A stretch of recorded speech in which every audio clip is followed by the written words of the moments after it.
আসসালামু আলাইকুম, আশা করি সবাই ভালো আছেন। আমি আমাদের অফিসের একটা মানে টিম নিয়ে একটা কাজে আমরা বাইরে গিয়েছিলাম। তো সেখান থেকে আমরা একটু জাস্ট রিফ্রেশের জন্যে আমরা একটা পার্কে ঢুকছি। এটা আপনারা জানেন, আমরা আমরা এখন খুলনায় থাকি। খুলনা এটা হচ্ছে চরেরহাটের নেভিদের একটা পার্ক। তারা সুন্দর করছে এবং দেখেন অনেক সুন্দর। যতটুকু ক্যামেরায় আসতেছে আমি জানি না কতটুকু দেখানো যায়। এইদিকে তাদের একটা ইয়ে আছে, এইটা একটা নিচে মাঠের মতো বসার খুব সুন্দর জায়গা। এখানে কিছু ল্যান্ডস্কেপ আছে, আমি জানি না ক্যামেরায় কতটুকু দেখাতে পারছি। এখানে তারপরে একটা ছোট ক্যানেল আছে, ক্যানেলের মধ্যে বোট আছে, বোটে তারা ইয়ে করতেছে। সব কিছু তো সুন্দরই লাগতেছে, কিন্তু এই সুন্দরের মধ্যে এখন আমি একটু অসুন্দর কথা বলবো আপনাদের। আমি যদি আপনাদেরকে দেখাতে চাই, একটু ক্যামেরাটা ঘুরাই। আমরা দেখেন এইটা যে সৌন্দর্যটা বললাম, ওইদিকে নদী, ওইদিকে ইয়ে। তো এর মধ্যে আমি যদি ঘাসের মধ্যে একটু জুম করে দেখাই, আপনাদেরকে দেখাই, দেখেন বসছে বাদামের খোসা। এই যে বাদামের খোসা দেখেন, একটু যদি দেখা যাচ্ছে যে কিনা জানি না, আমি একদম আরও কাছাকাছি নেই। পুরো জায়গাটায় বাদামের খোসা দিয়ে, যে এখানে আমি একটু দেখাচ্ছি।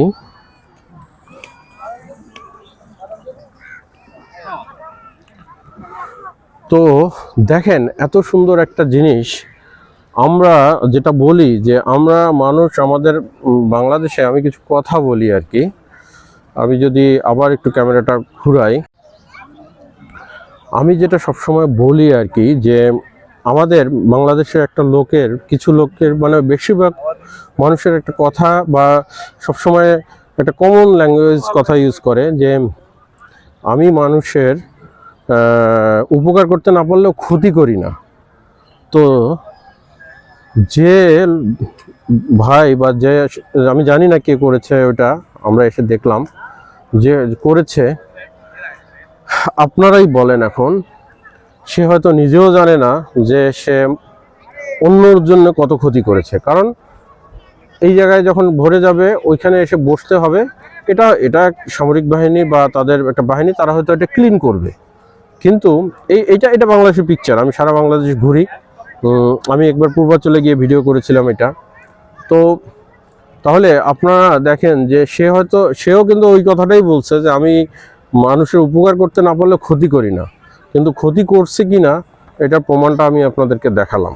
তার মানে সে কিন্তু ওই জায়গাটাকে আমরা যে ক্লিন রাখবো, আমরা যে পরিষ্কার রাখবো, এই যে আমি হাঁটতেছি প্রতিটা জায়গায়, আপনারা দেখতে পারবেন কিনা জানি না জুম করে, প্রতিটা জায়গায় চামচ ফেলানো, ব্যাগ ফেলানো। জি, তো যেটা বলতেছিলাম যে আমাদের ওই একটাই কথা, যে আমি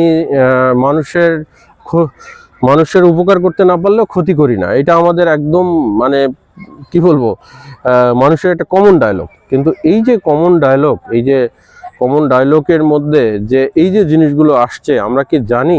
আমরা জেনে অজানে মানে নিজেকে কি আমরা চিনতে পারি যে আমরা আসলে, আপনি একটা হচ্ছে ডাইরেক্ট ক্ষতি করা, কারোর সাথে মারামারি করা, কারো মেরে দেওয়া, কারো ইয়ে করা, সেটা এক শ্রেণী আছে। কিন্তু আমরা সভ্য মানুষ যারা দাবি করি, ভদ্র মানুষ যারা দাবি করি, যারা আমরা এই যে যে বাদাম খেতে পার্কে বাচ্চা নিয়ে আসছেন, নিশ্চয়ই তার মন মানসিকতা ভালো। যে এডিক্টেড থাকে সে তো আর পার্কে বাদাম খেতে আসে না বাচ্চাদের নিয়ে।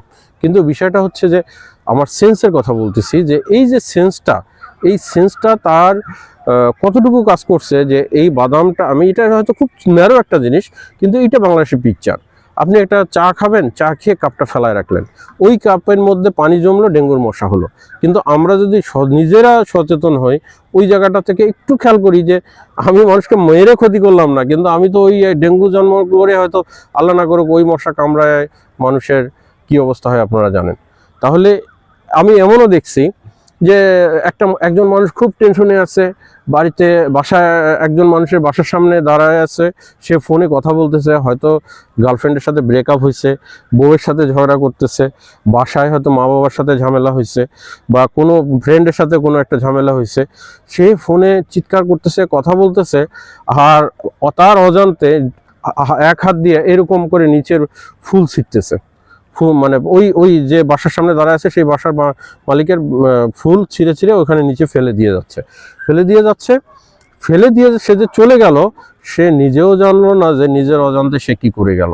এবং সে বেসিক্যালি তাকে যদি ধরা হয়, বলা হয়, সে বলবে না আমি তো জানি না, এই কাজটা আমি করি নাই। আল্লাহ যদি কখনো লাইভ রেকর্ড, আল্লাহ তো দেখাতে পারে সবকিছুই, কথা বলতেছি, যদি রেকর্ড বের করে দেখায় এই যে তুমি এটা করছো, তখনও সে বলবে না আমি এটা করিনি, বিশ্বাস হয় না, কারণ তার তো ওই সেন্সটা তখন নাই। কিন্তু আমাদের এই সেন্সটা, এই সিক্স সেন্স, এই জিনিসগুলোকে যদি আমরা না আনি, আমরা হয়তো একদিক থেকে গভর্নমেন্ট সচেতন করবে আমাদেরকে, সেটা একটা পর্যায়ে যাব, কিন্তু ম্যান টু ম্যান সচেতন হওয়া, সুশিক্ষিত যেটা বলি আমরা, সেই জায়গাটায় আসলে আমাদের অনেক সময় লাগবে। আমরা হয়তো যদি ঠিকমতো না আগাই, তাহলে আমাদের এই ভবিষ্যৎ প্রজন্ম, তাদেরকে উঠে দাঁড়াতে অনেক টাইম লাগবে। এইটা শুধু বাদামের জন্য, আপনারা এখন বলতে পারেন যে বাদামের জন্য কি জাতি উঠতে পারবে না? শুধু বাদাম না, বাদামটা একটা এক্সাম্পল, বাদামের খোসাটা একটা এক্সাম্পল, আর এই বাদামের খোসাই এক বাংলাদেশের চিত্র সব জায়গায়। আমরা 10 টাকা লাভের জন্যে, আমার 10 টাকা লাভের জন্য একজনের 5,000 টাকা ক্ষতি হবে, এটা আমরা চিন্তা করি না। যদি চিন্তা করতাম, তাহলে আমরা বুঝতে পারতেছেন কারোই কোনো ক্ষতি হতো না। ভিডিও বড় হয়ে যায়, পরে আরেক সময় গল্প করবো যে এই উদাহরণগুলো কীরকম। মানে হয়তো দেখা গেছে যে একটা গভর্নমেন্ট অফিসে কেউ একজন 20 টাকা বা 500 টাকা, যেটা বলেন আপনার অনৈতিক জিনিসটা করতেছে, কিন্তু সেইটা নেওয়ার কারণে ওইটার কারণে সে একজনকে সুবিধা দিতে গিয়ে হয়তো 5,000 লোকের ক্ষতি করতেছে।